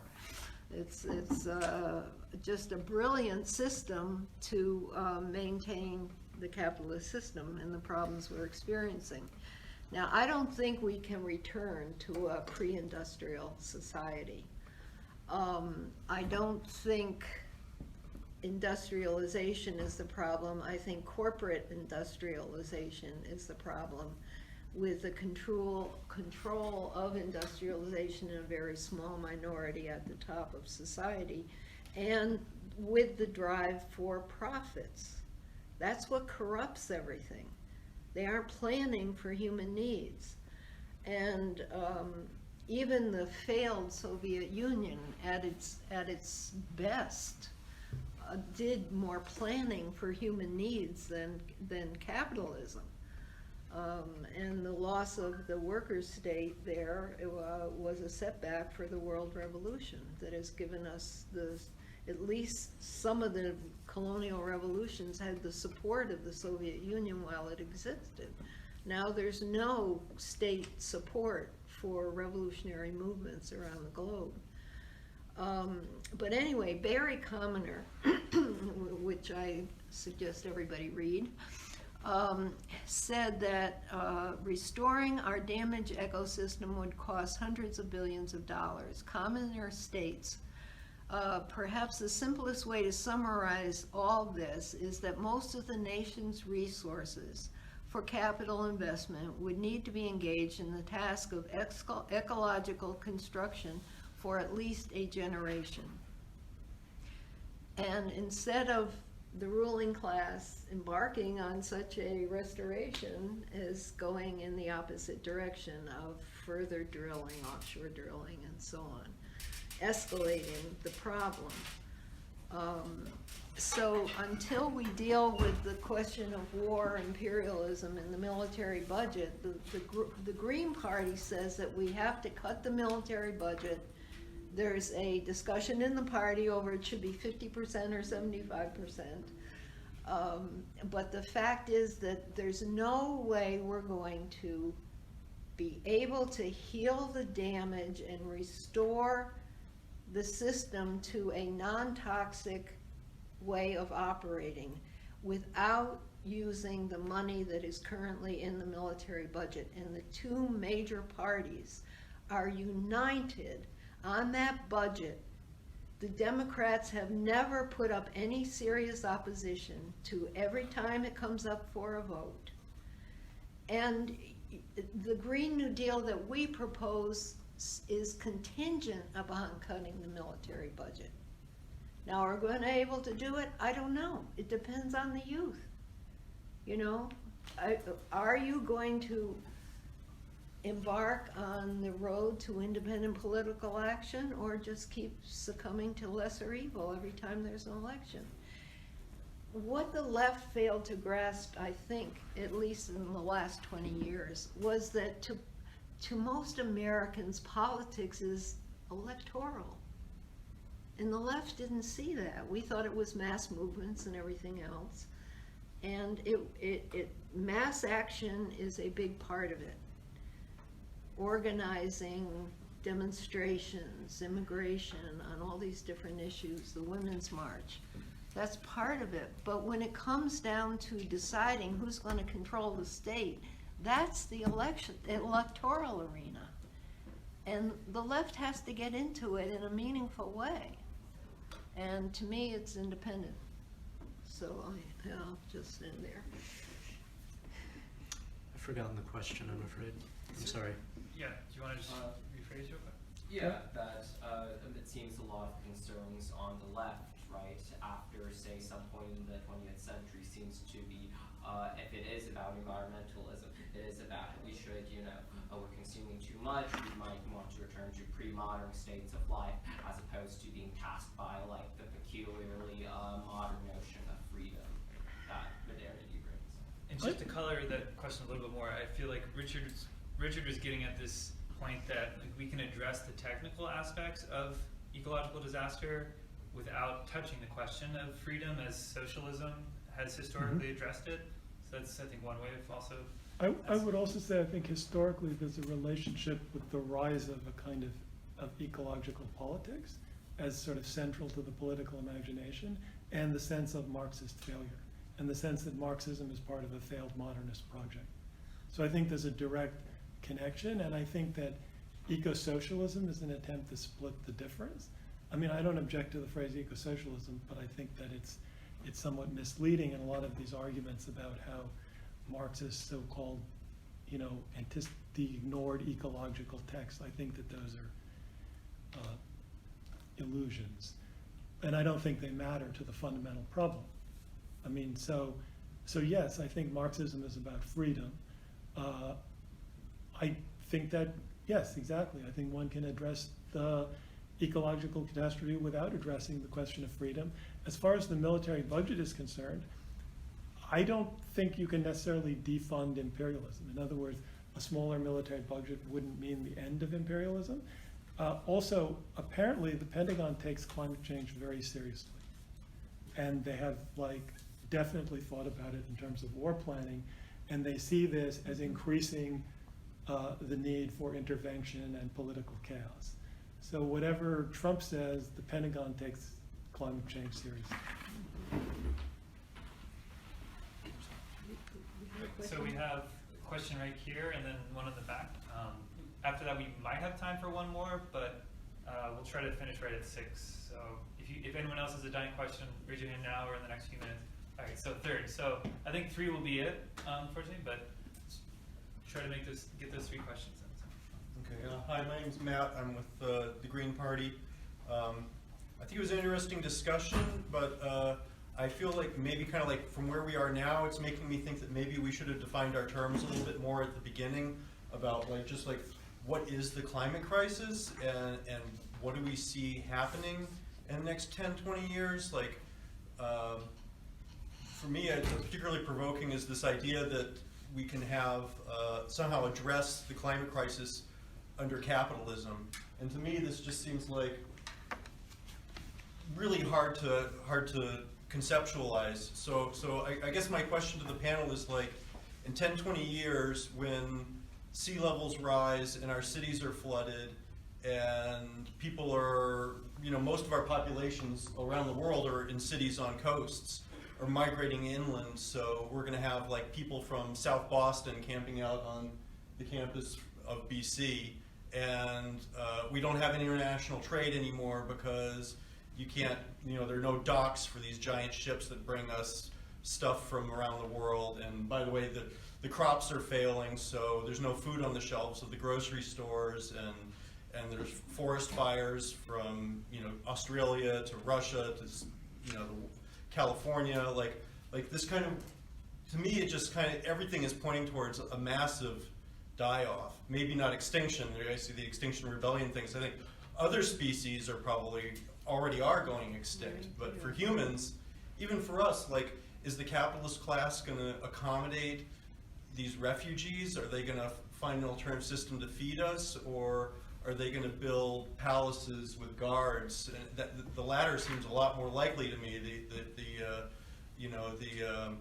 What's his name? Elon Musk is going to build his palace on Mars or something like that. So, you know, what do we?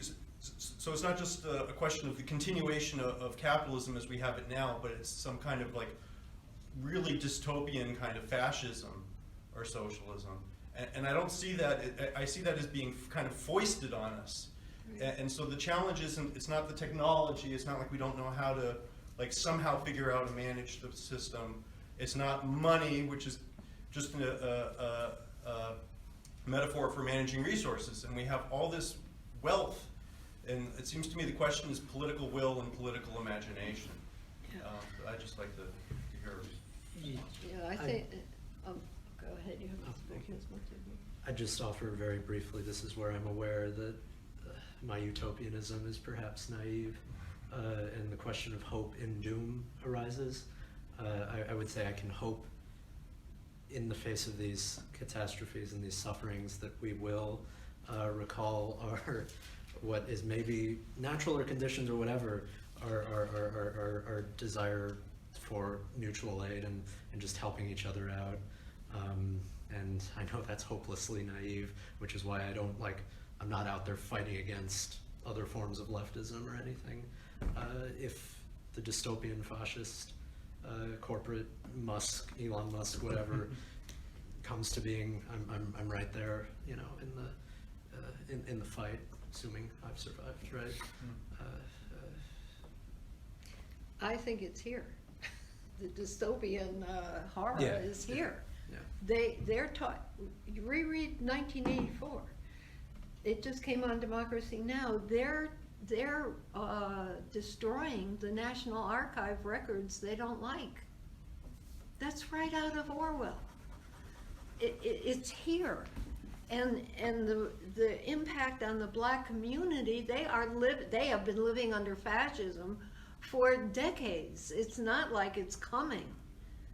Now it's coming for more of us, but the problem is the media, the brainwashing, the making us feel like there are only two parties, and that's politics, and this 24/7 drenching us with electoral news, and you know, the impeachment attempt by the Democrats was so pathetic. They didn't bring him up on any of the crimes he's committed. But this thing that fit into their right-wing scenario from the right about anti-Russia propaganda, it was a joke. Of course, they weren't going to win, but they could have made a lot of points if they, you know, even just raised Stormy Daniels, for God's sake. Anyway, I'll end there. I know we want to get to the other things, but I think, you know, I respect a lot of the points you made, but I really think the drive to profits, the falling rate of profit, they're compelled. You can't control capitalism. They're driven for the need to make profits and go into other areas and control colonial markets and so on. I just don't see it. I'm not saying they can't make they are making technological advantages, but they aren't going to solve the problem. So I would argue that the politics of the Green Party and the politics of DSA are actually premised on the idea that you can address global warming, climate change under capitalism, because otherwise policies like the Green New Deal don't make any sense. These are policies to address climate change under capitalism. The policies of the United Nations, the various protocols, all of these things, all of these presume capitalism. So I think that is the standard approach. And will that work? I don't know. I don't know what there will be political will to do. I don't know about the science. I don't know what will actually happen. I'm just saying that it seems to me theoretically possible and something to be hoped for, because otherwise we're really screwed. Also, yes, all the stuff about production for profit, the anarchy of capitalism, etc., all of that is absolutely true. And it's why I made the point that in the long run, capitalism is unsustainable. But it's also true that capitalists can make profits, as I said, by making zero-emission vehicles, by making solar panels. It's not the case that the only way a capitalist can make a profit is by despoiling the environment. That's the logic behind the Green New Deal, that there can be a capitalism which is environmentally responsible. So I'm just saying, let's call that what it is. You don't need to expropriate the bourgeoisie. I wish people would. You do not need to expropriate the bourgeoisie, probably, to address climate change. What you need is a strict regulatory climate. The main obstacle to that are the self-interest of a certain part of the capitalist class and the existence of multiple nation states. That's my claim. I also don't think we live under fascism or are immediately headed towards fascism. I think we live under bourgeois democracy, and the wretched government we have is the product of bourgeois democracy, not fascism, and I think it's very important to be sober about using those terms. The world could be immensely worse than it is. It might become immensely worse. It is not yet that. There are many possibilities for political struggle within the present environment. Thank you. So 2 more questions to address. Divya, and then in the back. Yeah, I wanted to ask about, it's actually a piggyback on Soren's question, about whether you identify as a reformist, radical. Could you speak up a little? Whether you identify as reformist, radical, or socialist. It's a kind of expansion of that question. And I think Nafis, who's not here, identified explicitly as a socialist, but also mentioned a reformist kind of strategy. I think, Richard, you said you were very clearly on the socialist side, and Linda, I think you too would be on the socialist side, but there are 2 very different kinds of political positions. Richard sounds to me very, very melancholy in terms of the prospects for socialism, And Linda, I think you have a much more sanguine or optimistic or utopian view. And I just had a question for Linda, which is, you know, how would you define socialism? I mean, you know, how did you define it when you first considered yourself a socialist? And then what was the change that happened? What was the turn away from kind of sectarian Marxism to eco-socialism? And how does you know, this category of eco-socialist alter the definition of socialism you might have had before you took it up? Well, I think it's not a change, it's a return to the original dialectic way of looking at the world that Marx foresaw. We can't go into a lot of it here, but I'd recommend Huberman and Sweezy and Monthly Review, which does a lot of environmental study, scientific study, that I subscribe to them. They're very good, and they're trying to bring Marxism up to date. Marx couldn't prophesy everything that was going to happen, and no socialist can stay stuck in the past. You have to evolve the way society is evolving and deal with the reality of the situation that you're confronted in. I mean, Marx I don't think, would ever foresee the state that we're in now, although he could predict certain things would happen. As far as the left's being sectarian, I wrote this series up here, which I again want to draw your attention to, because I think you could get a lot out of them, because it's a progression that I can't go into in a limited amount of time. But the sectarianism, that was written for a socialist newspaper, which hadn't dealt with the environmental issue until 1990, okay? They weren't focused on that. I was primed to do that because I was in an office, a sick building, where I got environmental illness, and I became disabled from it. So that spurred me to get involved in the issue of health and what's happening to people. I wasn't the only one in the office that was sick. So that led me to see that, and the socialists did start to come around to the question of the environmental illness. The sectarianism was in being led mainly by a white male left that I felt didn't incorporate feminism and anti-racist work in the way that would have made the organizations on the left more healthy, okay? We still have that problem. So I think I work in the women's movement, an independent women's movement, but I try to also, a lot of the leadership of the Green Party is women. And that's another reason I'm comfortable in it. So it's becoming more diverse. It used to be mainly white. It's becoming more diverse. We've recruited a lot of Latinos and Black Caucus and there's actually some Native American members that are trying to form a caucus in it. So it's a question of diversifying to get. What about the electoral base?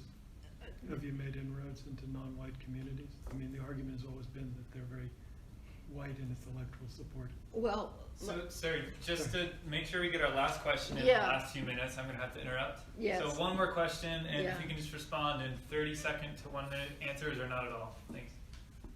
First of all, I want to say thank you to you guys for taking the time to come here and for your fight to protect the environment. I think, thank you, Linda, especially because I won't say that I do share most of your views, but I have to agree with Richard in some point. Even though capitalism has been the problem and it's still a problem, but the issue of environmental fight, I think we do need capitalism because I believe that the solution is in the hands of people who perhaps do not have the passion as we do, but they have the money to do what we're supposed to do, right? And that's why we need policy entrepreneurs. But then my question would have been specific specifically to Nafi, because I think something that has been overlooked for a while, perhaps hasn't been mentioned, is to me, I feel like when we talk about environmental problems, I think when we look at science, I don't really know the role that science is playing. I'm not sure if science or scientists are really helping or they're part of the problem, because from history I've studied that most of the environmental issues, they're often at a gridlock because of a different worldview between environmentalists and cornucopians, and that's, to me, it's because of science. So I'm not sure with the United Front, how do we sort of unite our ideas and make them to a point where youth would be enthusiasm in continuing the fight? Because I share a lot of frustration. I feel like whatever we try to do, it's going nowhere. So I think- consider this a closing remarks to answer this question. Thank you. Okay. I personally feel coalition. I've always tried to build coalitions, and while there are a lot of different organizations, I think the left has to get together in coalition form and enter the electoral arena, which gives you a tremendous audience independently. Now, people are impressed that DSA is, what they say, 50, 60,000 people now. People forget the Green Party probably has 300,000 registered voters. But we can't take advantage of that because we don't have the infrastructure and support from the left that we need. That's the key, and I'll end there. There was a word you said that I didn't quite hear about, like science and something else, and people, the difference of, there was something I didn't quite hear. But I was going to say that I don't think that science is a one thing in and of itself.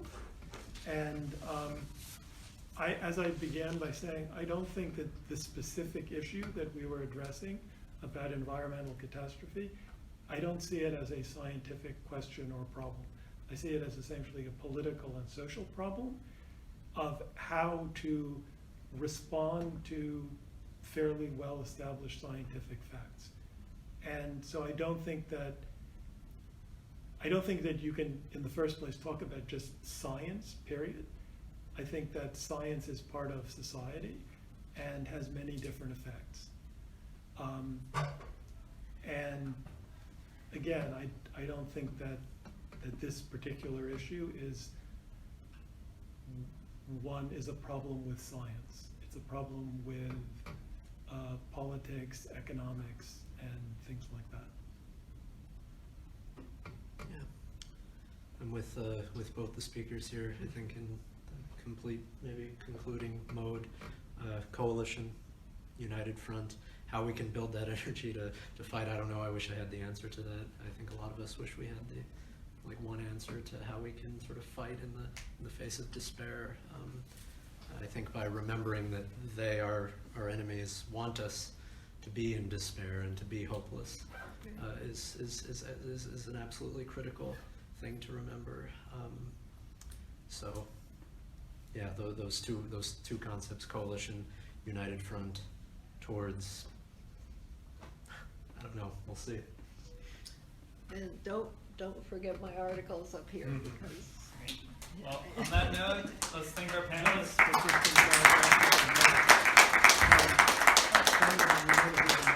So thank you everyone for coming. Yes.